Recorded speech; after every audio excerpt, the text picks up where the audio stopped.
Et on débute avec du sport et qui de mieux que notre journaliste sportif Alexandre Lenaour pour nous rejoindre en plateau. Bonjour Alexandre. Bonjour Alexandre. Alors on va faire un petit point puisque pour certains la saison a déjà commencé, pour d'autres ça s'apprête à démarrer. Quelles seront les équipes à suivre cette saison 2023-2024? Eh bien, on commence avec du football. On scrutera particulièrement cette saison les performances de deux équipes en National 2 où la saison a déjà repris depuis le week-end dernier. Les Herbiers, tout d'abord, passés tout proche l'an dernier de la montée. Eh bien, ils repartent cette année avec l'ambition de viser le plus haut possible. Et puis la Roche VF, ensuite le promu, qui visera, lui, davantage l'objectif maintien. Et puis c'est bien parti puisque les deux clubs ont gagné. Sur les parquets de basket, il faudra la patienter jusqu'à la fin septembre en fait pour la reprise.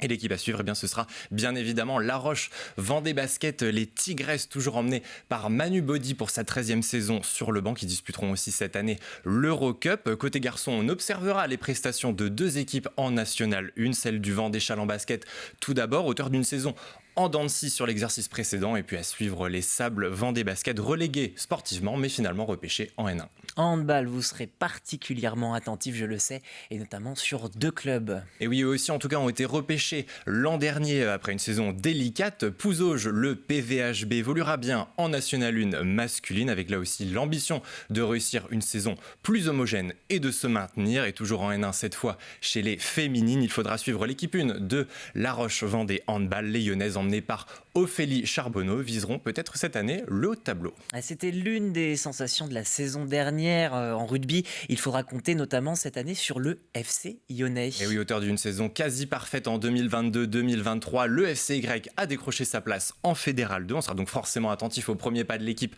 en championnat. Et puis une division en dessous, en Fédéral 3, comme l'an dernier, le RC Sablé aura aussi une carte à jouer pour tenter d'accéder à l'échelon supérieur. La reprise est prévue, elle, pour mi-septembre. Et on termine ce tour d'horizon avec du ring hockey. C'est ça, avec l'équipe de la Vendéenne, les Lyonnais, tout d'abord engagés en N1 Elite, toujours sous les ordres de Marc Salicru. Le club est engagé en Ligue des Champions cette saison. Il visera de nouveau les premières places en championnat. Et puis l'autre club, celui du Poiré Roller, l'équipe 1, vous vous en souvenez, avait déclaré forfait en janvier dernier. Elle repart cette année en National 2. Et puis la saison 2023 sera bien sûr jalonnée par de grands événements significatifs en Vendée. Est-ce que vous pourriez nous en donner quelques-uns pêle-mêle? Bien sûr Alexandre, avec un premier événement, ce sera le 24 septembre prochain, le départ de la Mini Transat des Sables d'Olonne. 90 marins attendus pour rallier la Guadeloupe. On reste ensuite aux Sables d'Olonne à partir du lendemain. Le 25 septembre démarrera les championnats du monde des stand-up paddle. C'est la première fois que l'événement est organisé sur le territoire français. Une autre échéance aussi à noter dans votre agenda, ce sera